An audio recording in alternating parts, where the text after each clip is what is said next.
Uma boa tarde a todos os irmãos e irmãs de caminhada. Estamos novamente aqui reunidos para mais um trabalho. E nesse trabalho a proposta é a autodeterminação na educação dos sentimentos. Agradecemos à Casa da Redenção por essa oportunidade de trabalho e vamos iniciar essa nossa fala de hoje com uma leitura chamada Coragem, desse livrinho aqui, Lições para o Alto Amor. Com essa leitura, a gente objetiva nós irmos nos harmonizando, entrando em contato com o bem, nos sintonizando com a espiritualidade amiga, e assim nós vamos iniciando mais um esforço, né, nessa caminhada, um esforço para a nossa melhoria íntima e auxílio também àqueles que necessitam e que querem também se melhorarem. Bom, diz assim: coragem, eis do que necessitará hoje e sempre para enfrentar a si mesmo ante os embates do cotidiano. Nenhum problema de fora é tão forte quanto a violenta avalanche de desânimo ou fraqueza, pessimismo ou medo que nascem de sua alma quando você é convocado a superar as crises exteriores. Antes das batalhas, dialogue consigo mesmo, acalme-se, respire profunda e calmamente, busque a fonte de força maior que é Deus, banhe-se na oração e, em seguida, aplique-se ao seu dever. Tomando esses cuidados consigo mesmo, certamente o Pai terá igualmente melhores possibilidades para cuidar de você. Prepare-se corajosamente e siga com confiança.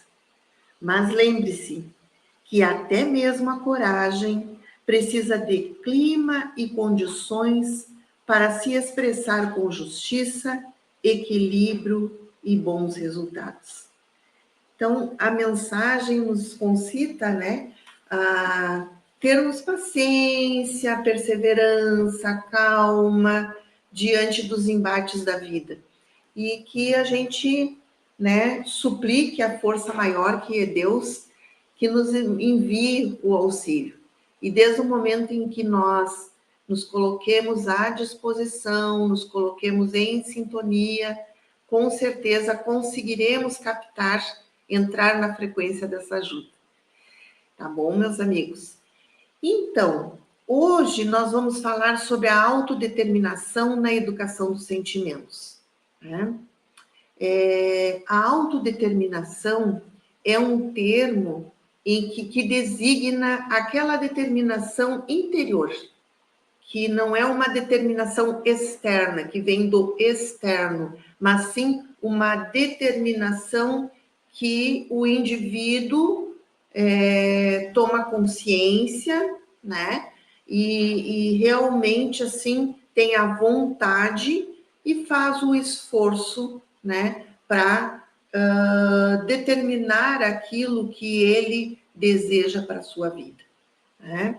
E na educação dos sentimentos é importante porque muitas vezes as pessoas falam assim, eu tenho vontade de me melhorar, eu sou uma pessoa ainda que tenho tais e tais e tais dificuldades, mas eu não consigo, né? Então, a vontade, ela é parceira, ela é companheira, ela está articulada com o esforço.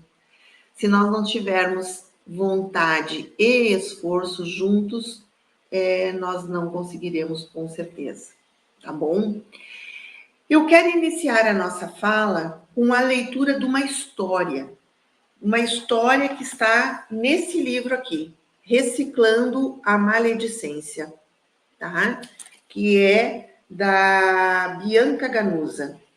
A Bianca Ganusa conta a seguinte história, a história do Leopoldo. Essa história do irmão X.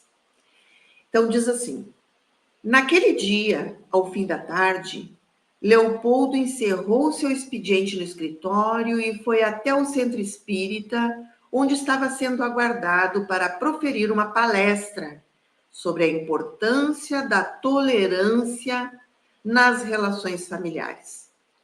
Eloquente como era, despertou a atenção de todos, comovendo grande parte dos participantes com a clareza com que unia os conhecimentos doutrinários com exemplos da vida prática. Satisfeito com os elogios e as congratulações dos companheiros de tarefa, voltou para casa com a sensação de estar no rumo certo, da própria evolução. Mas Leopoldo jamais poderia supor o que iria presenciar em instantes. Ao abrir a porta do quarto do seu filho João, de 14 anos, sentiu o indisfarçável cheiro de cigarro impregnado no ambiente. O garoto estava na companhia de 2 colegas da escola e os 3 tinham os cabelos fedendo a cinzeiro. Leopoldo ficou encolerizado, enfurecido mesmo. Mandou os 2 colegas do João voltar para suas respectivas casas e, depois de bater as portas e xingar, começou a esbravejar.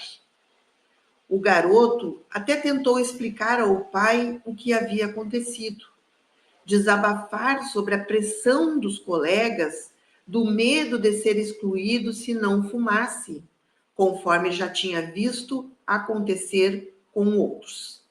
Mas Leopoldo não ouvia.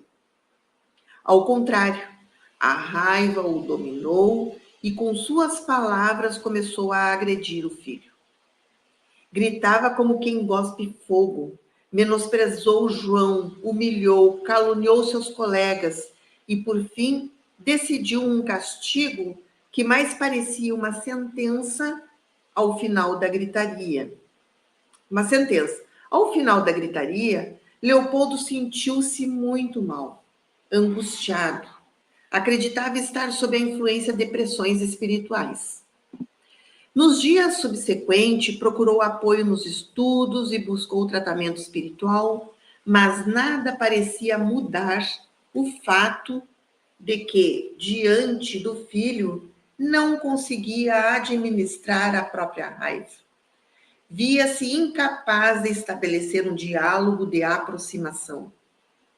Leopoldo tinha muitas explicações, inclusive espirituais, sobre o que estava acontecendo, mas nenhuma delas o estava efetivamente ajudando a mudar seu próprio comportamento. Cada vez que tentava conversar com o João sobre qualquer assunto, terminava gritando e inferiorizando o garoto. Leopoldo, aliás, não percebia que seu comportamento agressivo se repetia com várias pessoas e em ambientes diferentes. No trabalho, com seus irmãos, até na obra social em que era voluntário por momentos. Por momentos, Leopoldo mostrava-se uma fera quando contrariado. Logicamente que para seus ataques de fúria, ele tinha uma boa explicação. Era sempre o outro, o errado, a lhe tirar do sério. Então, essa é a história, né, da Bianca, onde ela enfatiza, né, o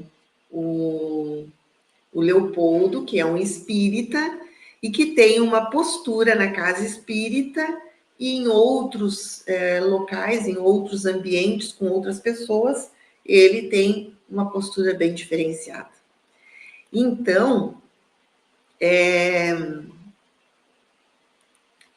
nós gostaríamos agora de fazer uma reflexão sobre essas condições do Leopoldo, né? Então, De acordo com Leopoldo, a movimentação dele nesse dia, como ele deveria reagir perante a dificuldade com o filho? O que vocês acham? Né? Também, por que ele não conseguiu fazer aquilo que ele mesmo estava sugerindo no seu grupo de trabalho, no seu grupo religioso, né? No seu grupo espírita? Então, talvez o que tenha faltado para Leopoldo foi perceber exatamente como a raiva é deflagrada nos diálogos, né? Compreender o que está relacionado a essa raiva, que tipo de pensamento e sentimentos ocorrem nesse momento, perceber e compreender como o outro se sente e reage, adotar estratégias que ajudem a usar os sentimentos vigentes, favorecendo o diálogo. Mas, para que tudo isso aconteça, para que o Leopoldo consiga fazer essas 4 sugestões aí, essas 4 ações, ele necessita de uma coisinha em primeiro lugar, que se chama autoconhecimento. Porque como que o Leopoldo iria perceber exatamente como a raiva é deflagrada nos diálogos, se ele não tem o autoconhecimento? Se ele não tem uma parada para ouvir os seus sentimentos, né? E para compreender melhor por que esse sentimento vem à tona, né? O que está relacionado com esse sentimento, com essa raiva? Talvez seja algo que ele sofreu na infância, né? Talvez seja alguma mágoa que ele tenha guardado lá no seu inconsciente. Talvez seja o exemplo de uma pessoa muito querida que ele admirava muito, né? Quando criança, por exemplo, e que ele guarda aquela forma de ser no mundo como uma forma adequada. Então, ele precisa saber o que está relacionado com essa raiva, né? E também, não só perceber tudo isso em si mesmo, compreender o que está acontecendo consigo mesmo, mas também perceber e compreender como o outro se sente, né? Se eu estou agindo desta forma, como que está, por exemplo, o meu filho, no caso do Leopoldo? Como que ele está se sentindo?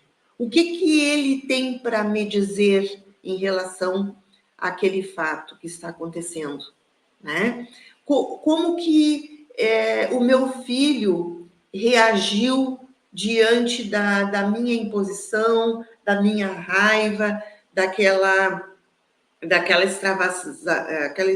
aquela extravasação toda, né, que eu fiz, aquela externalização de toda a minha raiva, da minha indignação naquele momento ali.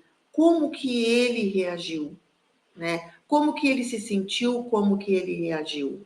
Analisar como a pessoa reagiu, para poder saber, na verdade, para se dar conta do que está acontecendo, o que está pegando naquele momento ali, né? E aí, depois de ter toda uma reflexão em torno desse autoconhecimento e também do conhecimento do outro, né? A partir daí, adotar algumas estratégias que ajudam a usar os sentimentos, né? Que vai favorecer um diálogo. Porque como que eu vou agir, né? Impulsivamente, de forma autoritária, e não vou ouvir o outro, né? Não vou ver o que o outro está sentindo e o que o outro está percebendo também, né? Então, nós vamos ver que o Leopoldo, né? Ele não consegue compreender e administrar as suas emoções. E aí cabe a nós refletir agora, nesse momento, quanto tempo e energia nós estamos investindo em perceber, compreender e administrar as nossas emoções. Olha só, tem 3 estágios aí. Perceber, eu percebo. Por exemplo, hoje eu estou magoada, né? Estou magoada. Tá, eu percebi. Ou hoje eu estou com raiva de alguma coisa. Eu percebi, né? Aí eu passo para um segundo momento, compreender. Mas por que que eu estou sentindo essa mágoa? Por que que eu estou sentindo esta raiva? Seria por esse acontecimento? Seria por tal coisa que aconteceu comigo em algum momento e eu não trabalhei direito? O que que vem, o que que está por trás desse sentimento, né? Porque muitas vezes nós não conseguimos perceber, é os outros que percebem por nós, né? E aí nós não conseguimos passar para o segundo momento, que é o de compreender. E essa questão do outro perceber é muito interessante, porque nós somos seres sociais, nós somos colocados, né, em comunhão com os outros. Por quê? Por que que a gente não se isola, né? Por que que a gente tem grupos, grupo familiar, o grupo da escola, do trabalho, o grupo do lazer, o grupo do centro espírita? Por que que a gente vive em grupo, né? Que é para que a gente tenha ferramentas para o nosso autoconhecimento. Porque muitas vezes, na maioria das vezes, as pessoas do nosso grupo nos ajudam nesse autoconhecimento, porque elas mostram, né, para nós, de alguma forma, quem a gente é, ou comentando, ou agindo, né? Então, a gente tem que buscar desenvolver essa percepção de que o outro, nas nossas relações, muitas vezes eles estão nos auxiliando nesse autoconhecimento, né? E se eu não perceber isso, se eu não conseguir perceber por mim mesmo, que é bastante difícil, né? Eu tenho essa ferramenta também que o outro pode me auxiliar nesse sentido. E aí, a partir desse momento do perceber, eu percebi, tá tranquilo, agora eu vou compreender. A irmã Cidufo fala em escutar os sentimentos, inclusive ela tem um livro sobre isso. Como é que é escutar os sentimentos, né? Eu paro um momento em que eu estou sentindo, eu estou tendo uma emoção, né? Aliás, é importante aqui dizer que emoção, né, é um primeiro momento, assim, o Antônio Damasio fala que é o teatro do corpo, né? Quando eu tenho medo, por exemplo, eu tenho medo, eu reajo, o meu corpo reage, é nos primeiros segundos.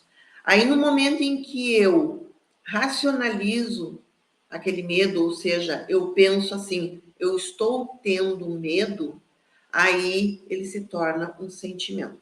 Então, essa é a diferença entre emoções e sentimentos. A emoção é um primeiro momento, é os primeiros segundos, né? E depois os sentimentos é a racionalização, é pensar, é refletir sobre aquilo. Então, vai bem ao encontro daquilo que a irmã do Fo fala, escutar os sentimentos, ou seja, raciocinar sobre aquele momento ali, raciocinar sobre aquela emoção que eu estou sentindo, né? E aí eu passo a compreender melhor o porquê, né? O que, o porquê, né? E depois eu passo para o como, que é o quê? Administrar essas emoções, que a maioria das pessoas não conseguem, né? Então, compreendo, bom, eu sei que esse medo que eu estou sentindo, ele se gerou em algum momento lá da minha infância, enfim, né? Então, eu estou compreendendo. E aí eu passo para o terceiro ponto, que é administrar. Como é que eu vou administrar isso?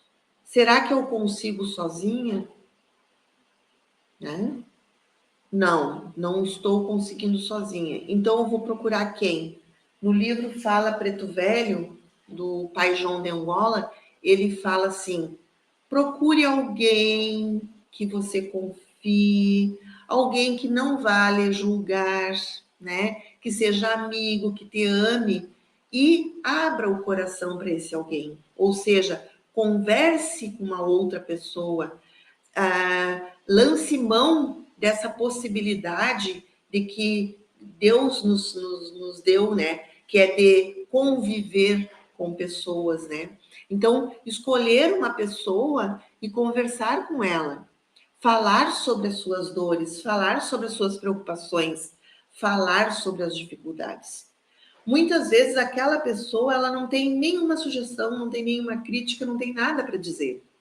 Mas só o fato de nós falarmos, a gente passa a compreender e passamos também a administrar melhor aquele sentimento ou aquela emoção.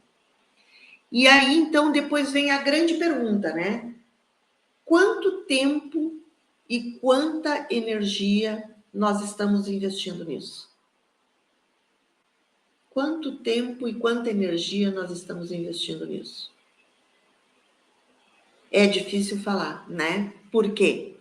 Porque nós estamos num corre-corre no nosso dia a dia, nós temos muitas atribuições, muitos problemas para resolver, nós estamos envolvidos nesse emaranhado da vida, é o nosso trabalho, é a nossa família,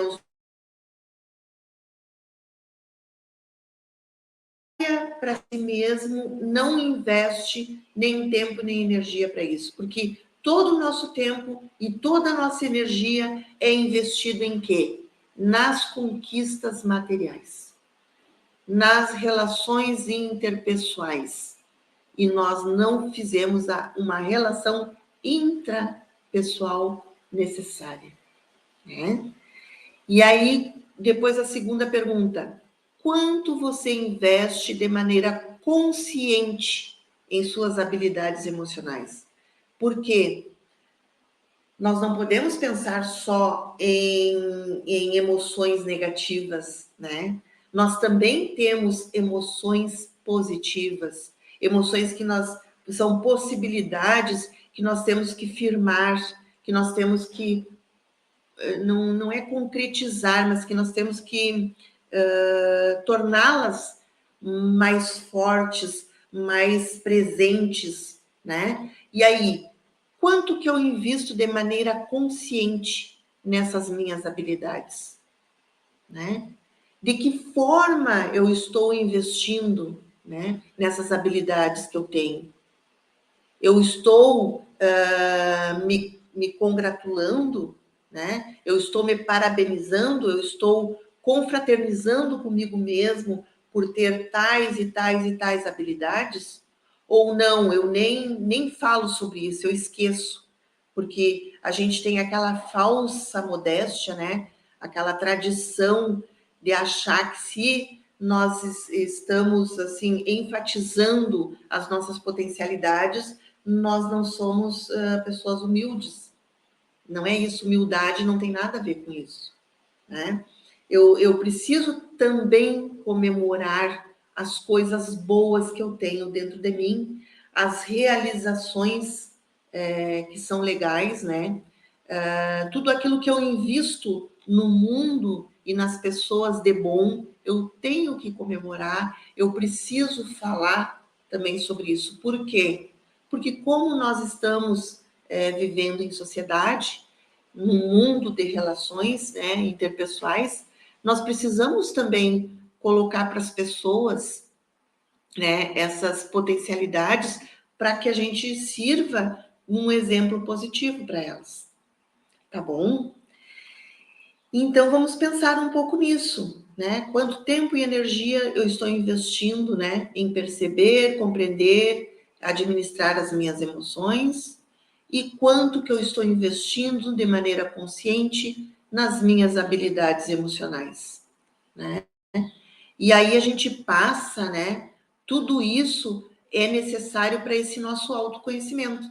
Então, um grande sábio da antiguidade clássica já falou, né? E escreveu lá no Templo de Delfos, quer dizer, não foi ele que escreveu, mas está escrito no Templo de Delfos, na Grécia Antiga, né? Conhece-te a ti mesmo. A necessidade desse autoconhecimento já vinha sendo falado desde a Grécia Antiga. Os filósofos antigos se preocuparam, principalmente os socráticos, né? Se preocuparam muito também com isso. Então, a gente vem nessa busca desde essa época, né? E essa é a chave do progresso individual, né? Estudar e buscar constantemente conhecimento esclarecedor é, sem dúvida, essencial.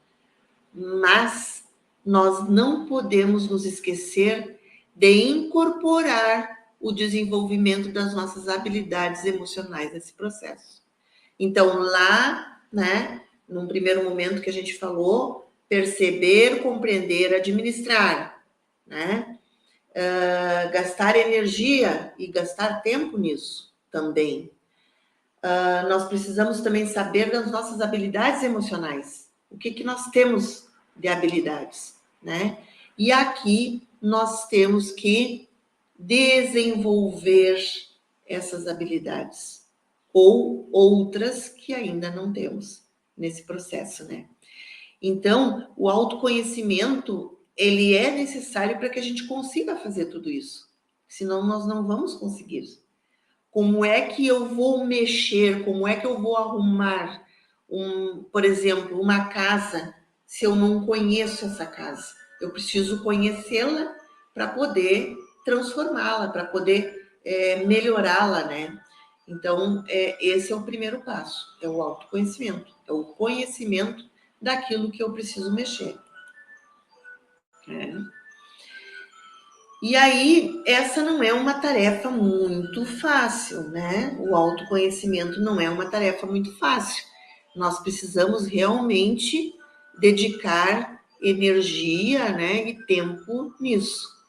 Porque nós temos essa imagem que eu estou mostrando aí, é um iceberg, né? Nós podemos ver que o iceberg, ele tem a maior parte dele fica imersa, né, no oceano e submersa uma pequena parte. Então, a metáfora do iceberg, ele foi utilizada pelos psicanalistas, né? Não foi Freud o primeiro a utilizá-lo, mas Freud já utilizava. E ele mostrou, através dessa imagem, que o nosso consciente, ele é 5% da nossa psique, né? E o nosso subconsciente ou inconsciente é 95%. Então, no nosso consciente, o nosso consciente é aquilo que eu preciso para me mover no meu dia a dia. Então, eu sei que eu sou Sandra, que eu sou uma pessoa que tenho tantos filhos, que trabalho em tal lugar, que, né, tenho tais e tais e tais de conhecimentos para me movimentar nesse mundo aqui. Esse é o meu consciente, né? São os meus pensamentos, a minha memória funcional, a minha força de vontade, as minhas reflexões, né? Enfim, fica no consciente. Tudo que eu necessito para me movimentar nesse mundo. E no meu subconsciente ou inconsciente fica o quê? Meus medos, os traumas.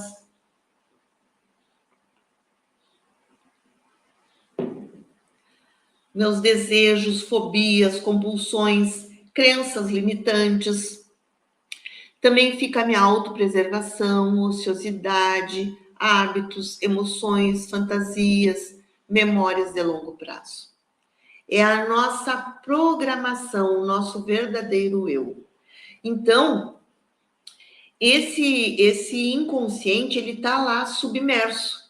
Ele não está consciente, né? Ele está submerso. É preciso que eu traga para minha consciência, né? Tudo que eu tenho no meu inconsciente para eu poder trabalhar. É o autoconhecimento, né? É preciso que eu traga para minha consciência tudo isso. Por quê? Porque o que eu tenho lá embaixo no meu inconsciente, se são fatos, coisas, notícias, ações negativas, eu preciso ressignificar, trazer para o consciente, ressignificando. E por que que eu preciso isso? Por quê? Né? Porque tudo que está lá no meu inconsciente está comandando a minha vida aqui fora, aqui fora, a minha vida aqui consciente. Tudo, ele está comandando tudo. Está atraindo pessoas, está atraindo situações para que eu consiga, né, trabalhar tudo isso para que é uma forma de eu me movimentar no mundo. Então, eu vou dar um exemplo. Tem pessoas que dizem assim: ah, fulana tem o dom de atrair homens violentos, por exemplo. Não é que ela tenha o dom, e esse dom não é para sempre, né? Não é para sempre. Ela deve ter algum medo, algum trauma, alguma fobia, algum desejo inconsciente que ela mesmo não tem consciência. E ela precisa trazer isso para a consciência dela e ressignificar. Porque daí ela vai parar de atrair essa situação para ela. Ela atrai porque é uma necessidade do espírito dela viver isso até que ela consiga trabalhar aquela dificuldade que está lá no inconsciente. Então, para ver como o autoconhecimento ele é necessário, né? Porque a gente está sendo comandado por esse inconsciente, vamos dizer assim. Podia dizer entre aspas, né? Porque ele é o nosso verdadeiro eu, é a nossa programação milenar. A gente vem se programando encarnação por encarnação, né? Vem colocando essas coisas no nosso inconsciente e que agora precisam ser conhecidas e ressignificadas. Isso é o que a psicanálise diz, né? E é o que a Joana de Ângeles diz também nos seus livros, né? Que vem nos auxiliar a refletir melhor sobre essa necessidade da reforma íntima que a própria doutrina nos concita a fazer, né? Então, eu preciso fazer a minha reforma íntima. Claro que isso aqui tudo, dependendo do que eu tenho lá, às vezes não é numa encarnação que eu vou conseguir fazer tudo isso. Mas é importante que eu comece a fazer, tá bom? Rapidamente, é mais ou menos isso a metáfora do que os psicanalistas usam, né? Sobre o consciente e o inconsciente. Então, né, muitas vezes a gente adota papéis sociais que são programações mentais nocivas à expansão das nossas relações saudáveis.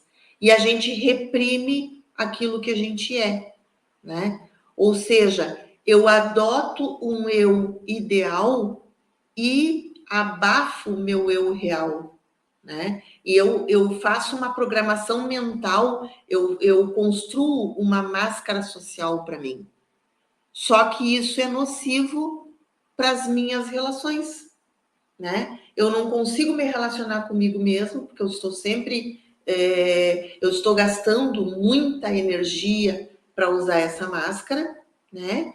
E não consigo ter uma relação saudável com o outro, por quê? Porque eu fico atraindo pessoas, vamos dizer, maléficas, entre aspas, mas na verdade esse mal da pessoa é positivo, no sentido de que ela vai me cutucar, ela vai me colocar em crise para que eu comece a repensar a minha forma de ver o mundo e de me ver a mim mesma. Tá bom? Então, os conflitos da convivência humana obedecem a esse sutil contexto psicológico emocional, para a grande maioria dos seres humanos, né? Então, muitas vezes os conflitos que a gente tem nas nossas relações são necessários nesse sentido, de que esses conflitos é que vão trazer as minhas dificuldades à tona para a minha consciência. Claro, depois a gente tem que ver que isso não se dá assim de uma hora para outra, tem toda, né, como é que eu vou dizer, uma sutileza, né, um cuidado, vamos dizer assim, porque isso não pode vir assim imediatamente para a nossa consciência, porque existem muitos problemas, dificuldades nossas, equívocos cometidos no passado, que se eles vierem para a nossa consciência, assim, imediatamente, eles podem provocar uma patologia em nós, que é o que às vezes acontece com algumas pessoas, né?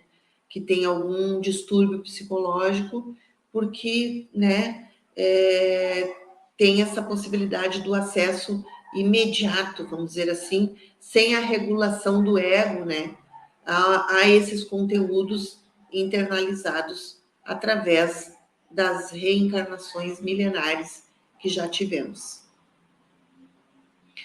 Então, esses papéis, muitas vezes, que nós adotamos, nos levam a condutas martirizantes, porque eles não estão de acordo com os nossos sentimentos, né? Então, a gente acaba gastando energia usando uma máscara para aquela... gastar energia para o uso daquela máscara de uma coisa que a gente não é, que a gente não quer, mas que a gente precisa, né, disfarçar, vamos dizer assim. E aí essa conduta se torna um martírio para nós.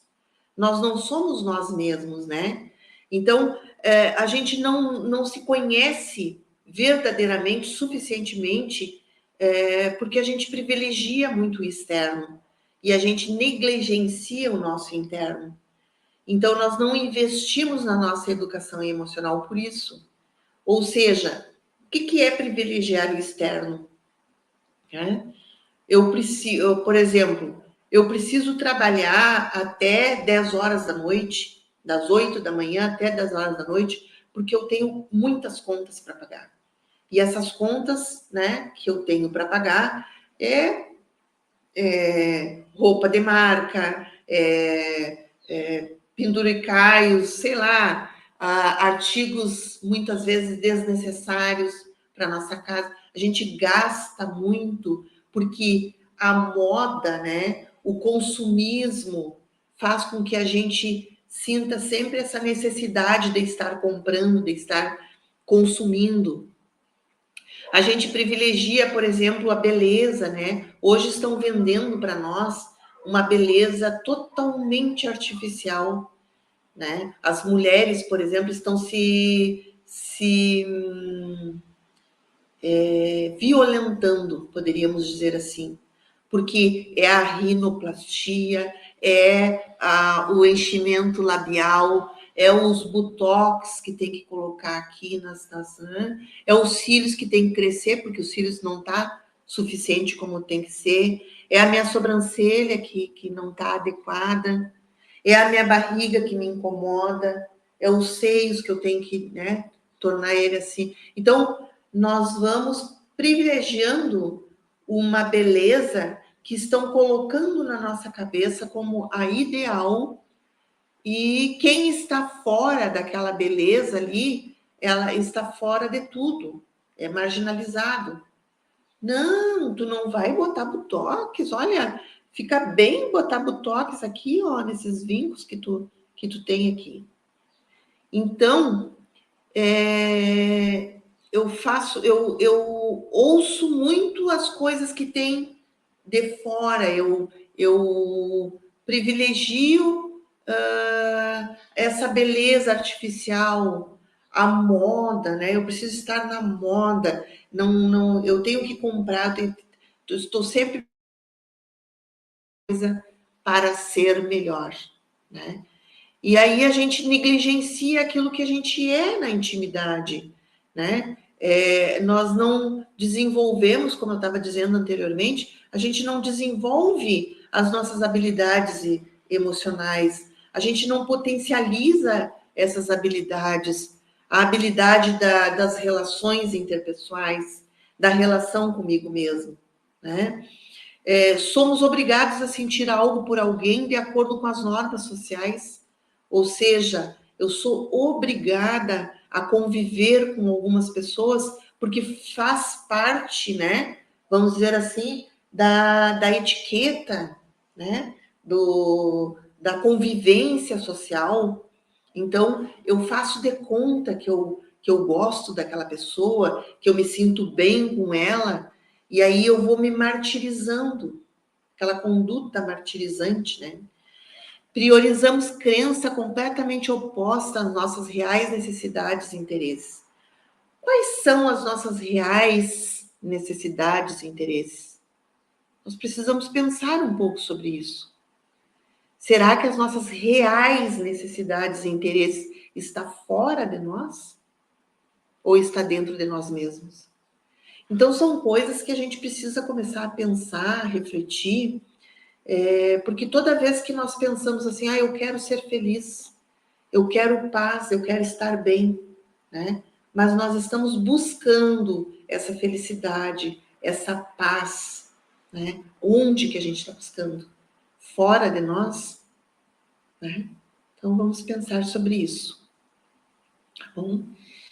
Então, pessoal, é urgente que a gente, em primeiro lugar, escute os nossos sentimentos, usar a autenticidade nas nossas relações, né?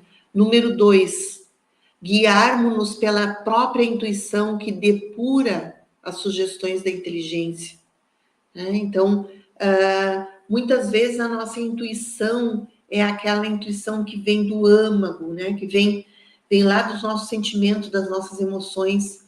Muitas a gente dá crédito somente para as questões cognitivas, da inteligência racional, e não dá crédito para as emoções, para os sentimentos, né? Vamos articular os dois. Vamos articular. Emoções e sentimentos estão articulados com a razão. Então, há essa ligação entre razão e emoção. Vamos reconhecer isso. Não existe essa possibilidade de nós deixarmos as emoções e os sentimentos de um lado e agir somente com a razão. Não há possibilidade, porque somos seres sistêmicos e as nossas emoções estão ligadas à nossa razão.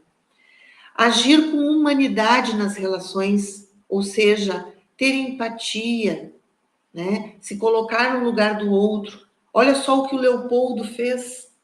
Ele não se colocou em nenhum minuto no lugar do filho dele. Não quis nem perceber o que tudo aquilo ali causou para o seu próprio filho, né? A alteridade, ou seja, aceitar o outro como ele é, na sua diferença de mim, e não só aceitar, mas também aprender com esse diferente, né? Outra coisa, manter a nossa mente no melhor das pessoas, nos seus valores e recursos. Isso é alteridade, né? Além de reconhecer a diferença, aprender com ela, tentar nos manter no melhor do outro. E nós temos um costume na nossa visão de manter sempre a nossa visão no pior do outro, né? Número 2 aqui nessa parte, elaborar um nível de consciência emocional capaz de dominar nossas projeções sombrias com relação ao comportamento do próximo. Ou seja, vamos ter uma consciência emocional, né, de que nós estamos muitas vezes projetando o nosso sombrio no outro. Porque se eu vejo que o outro é mentiroso, se eu consigo perceber isso nele, é porque eu tenho esse conhecimento. Então eu tenho que pensar, será que eu não sou assim? E por isso eu estou vendo o outro assim? né?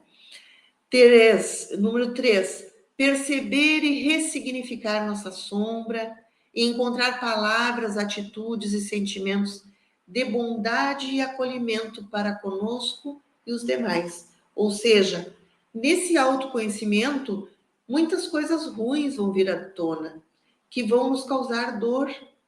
Então, quando eu perceber a minha sombra, né, eu vou buscar palavras, buscar atitudes positivas em relação a isso. Eu vou me acolher com bondade. Por quê? Porque se eu ainda tenho muitas dificuldades, se eu cometi muitos equívocos, eles foram necessários para eu chegar aqui nesse momento em que eu estou, para ser a Sandra de hoje, né? Então, eu precisei trilhar esse caminho. Então, eu vou acolher com amorosidade.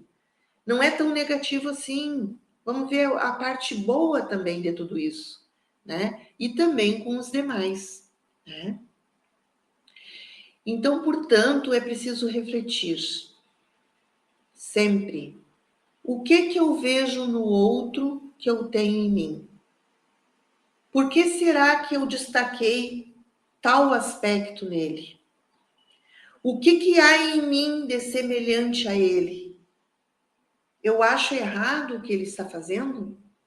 Então eu não posso proceder da mesma forma, né? São perguntas, são reflexões necessárias para que a gente invista um pouco de tempo e energia nelas, né? Para que a gente consiga verdadeiramente esse autoconhecimento, tá bom?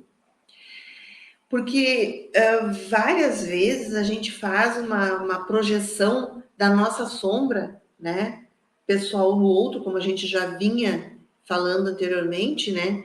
E essa imagem mental que a gente forma sobre alguém ao longo do tempo, e até que chegue um momento em que a gente afirme que a pessoa é exatamente daquele jeito, né? E nós pensamos e usamos isso, mesmo que inconscientemente, em defesa de algum ponto de vista nosso, embasado em nosso interesse pessoal. Então, quer dizer, eu afirmo que o outro é daquele jeito, muitas vezes para defender um ponto de vista meu, né? Ou um interesse pessoal meu, totalmente equivocado, né? Então, sempre é o outro que é e não eu, né? Então, vamos cuidar disso aí também. E quando a gente projeta esse nosso sombrio no outro, surge muitas vezes a acusação, a calúnia, a intriga, o mal-querer, a cobrança, a mágoa, o melindre, tantos dramas, né, que prejudicam as nossas relações. E o desenvolvimento do afeto e da amizade vai criando essas relações tóxicas que nós temos ali no nosso dia a dia, tá bom? A convivência, ela é um espelho mais fiel das nossas necessidades. Ele é o canteiro mais propício para germinar nas sementes das nossas qualidades e a escola mais exigente para o aprimoramento da alma. Então, não vamos nos isolar. Vamos conviver o máximo que nós pudermos.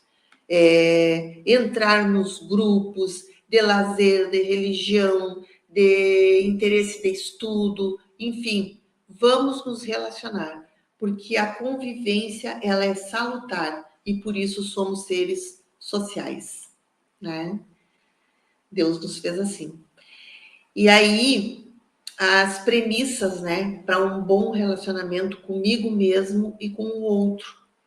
Ou seja, carpe diem, aproveita o dia.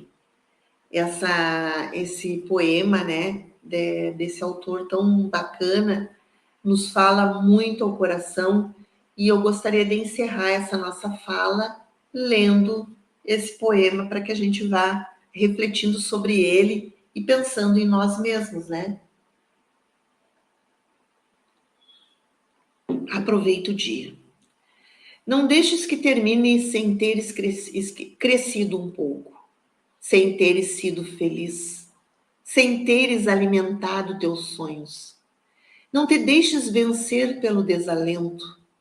Não permitas que alguém te negue o direito de expressar-te, que é quase um dever.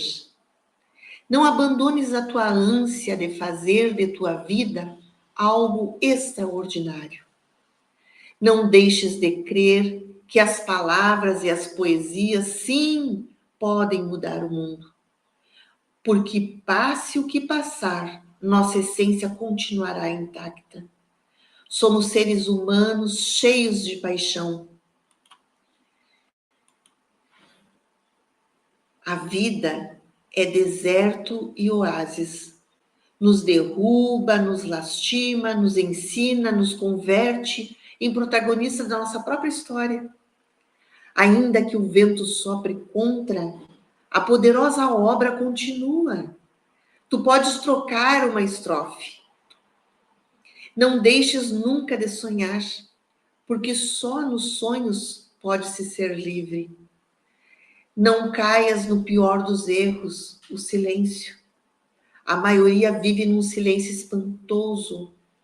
Não te resignes e nem fujas. Valorize a beleza das coisas simples. Se pode fazer poesia bela sobre as pequenas coisas. Não atraiçoes tuas crenças.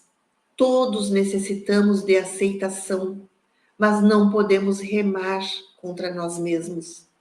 Isso transforma a vida em um inferno. Desfruta o pânico que provoca ter a vida toda adiante. Procures vivê-la intensamente, sem mediocridades. Pensa que em ti está o futuro e encara a tarefa com orgulho e sem medo. Aprendes com quem pode ensinar-te as experiências daqueles que nos precederam. Não permitas que a vida se passe sem teres vivido. Linda, né? Então, com essa poesia, a gente encerra a reflexão dessa tarde e eu acho que tem muito conteúdo aí para refletir, né, Flávio? Muito conteúdo. Linda atividade, Sandra. Aquilo que nós falamos antes de desenvolver, e é de uma forma muito simples, né, para cada um de nós apropriar-se das suas experiências, né, e compreender a experiência daqueles que nos cercam. Se a gente conseguir já compreender a experiência dos que nos cercam, assim, no sentido que vamos silenciar mais, vamos estender a mão mais, né? A gente vai exercitar, né, as nossas afabilidades, as nossas amorosidades, né? Sim. Porque se a gente é um ser que vive as paixões, né, enquanto humano, então vamos vivê-la, vamos nos mergulhar. Até foi bom ter esse rio caudaloso no fundo, né? Que nós temos que mergulhar, né, em nós mesmos, mas também compreendendo o outro. E quando a gente não conseguir, distancia-se um pouco, né? Sempre tem uma medida, né? Tá certo. Mas assim, ó, Sandra, o material de pesquisa para nós, né? De estudo. Aliás, como é a nossa vida, né? A gente não pode viver na superfície, né? Sim. Demanda leitura, demanda estudo, demanda reflexão, porque quando tu prepara esse material, eu imagino todo o movimento que tu faz, né? No teu entorno pessoal, no teu interno, e é justamente quando a gente tira esse tempo, né? Eu sou muito de ficar reflexivo. E se eu não faço, eu não fico de bom humor. Que bom, né? Então, às vezes as pessoas se... Não sei, eu digo, eu necessito. Às vezes eu estou na rua, no meio do movimento, numa praça, mas eu quero ficar imerso ali. E daí um dia eu falando com uns amigos budistas, eles disseram, isso é meditação, Flávio. Isso é meditar, é a gente conseguir abstrair-se, né? Porque às vezes as pessoas ficam inventando formulações onde nem todos nós estamos preparados, né? Então, senta, fique tranquilo, vá respirando e aproveita o teu momento. Dito isso, Sandra, gratidão imensa. Eu que agradeço. Pelo trabalho, pela... Olha, o nosso canal está celebrando, né? Estamos chegando a quase 70 mil acessos. Então, é uma forma de celebrar, e como nós havíamos falado antes do início, pela qualidade daquilo que nós nos propomos fazer. Anteriormente, falando com outro expositor, o Alexandre, da Inglaterra, e ele disse, eu me sinto tão bem. Então, eu digo, é porque a gente está se identificando com um trabalho. Sim. Né? Então, e a percepção, né? Tu vê, ele trouxe um fato, que ele está tendo algumas nuances emocionais que está sendo interessante. Uhum. E esse é o convite que a Sandra nos faz hoje, né? Que a gente se permita, né, ser um rio caudaloso, né? Buscando não só as margens, mas também, sobretudo, avançar, né, até nós chegar no oceano profundo, né, de nós mesmos, e certamente seremos melhores do que hoje, né, Sandra? Então, minha gratidão, um abraço a todos. Muito obrigada por tudo, um abraço, uma boa tarde. Vou fechar o canal.